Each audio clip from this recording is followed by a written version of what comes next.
Hi guys, just Lee here again, and I want to talk about being an empath and when we get diagnosed with specific conditions or disorders, so to speak, and why these are called disorders, which they're actually not a disorder, which is what I'm going to get to in this video. But commonly, as an empath, you'll get diagnosed with specific disorders such as complex PTSD or borderline personality disorder. And these disorders are basically just the sensitivity of our brains, and it's kind of a strength, not a disorder. What I mean by this is, let's say you've got complex PTSD. Okay, what this is where if you're in a specific emotion in a specific time and space and you see what's around you during that emotion, every time you go back to that space, the same emotion will come up.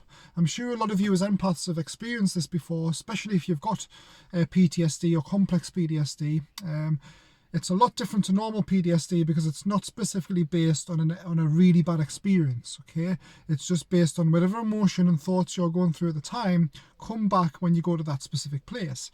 Now, this is classed as a disorder because a lot of people suffer with this because they have these negative thoughts, and when they go about that place, the negative comes back, and they suffer with this. But what I'm proposing here is, what if this is a strength and not a weakness, because we haven't realized that yet? What if it's the next stage of our spiritual evolution and it's our minds evolving so that we as empaths can come here to test the waters? And what I mean, but I'll give an example of this. So with complex PTSD, wherever you go in a negative state will come back to you when you go back to that place.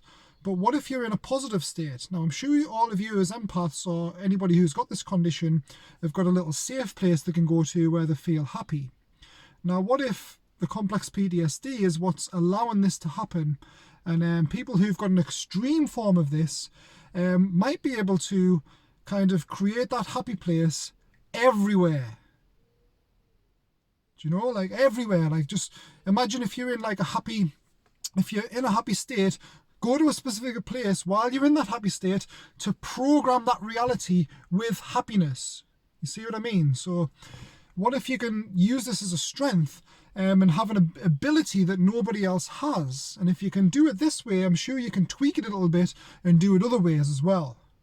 And this is something we as empaths are here to try and to do and test the waters, because we're here to do that because we can. Okay, we've got the sensitivity and we've got these conditions where we can do that. And I'm pretty sure every condition that people are diagnosed with, whether it's autism, whether it's bipolar, whether it's multiple personality disorder, it doesn't matter. I'm sure all these conditions are here as a new ability within our brains to test the waters and to see what new things we can do, because we are setting the standard. The more we test these things, the more we discover what we can do with these conditions, the more we program in the future reality, okay?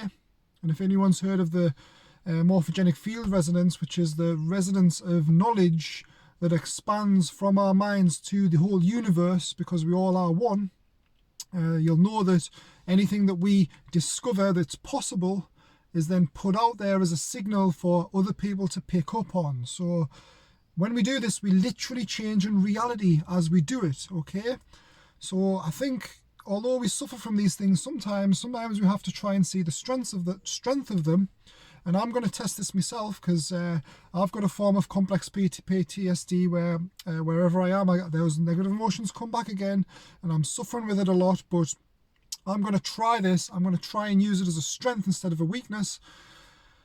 And I'll get back to you guys and I'll tell you what the results were. Okay, so stay tuned for that. And hope everyone's all right in this lockdown. It shouldn't be too long. It's very challenging for a lot of people. It's very challenging for us as empaths as well. But it's almost over now. And with that as well, there's a positive to that as well. So there's a positive and negative to everything. We just have to try and see the light instead of the dark. Okay, we have to look at the positives instead of the negatives all the time. Yes, we don't know one without the other, but once we've experienced one, it makes the other one possible. Okay. So bear that in mind, guys. Subscribe to the channel, and I'll see you on the next video.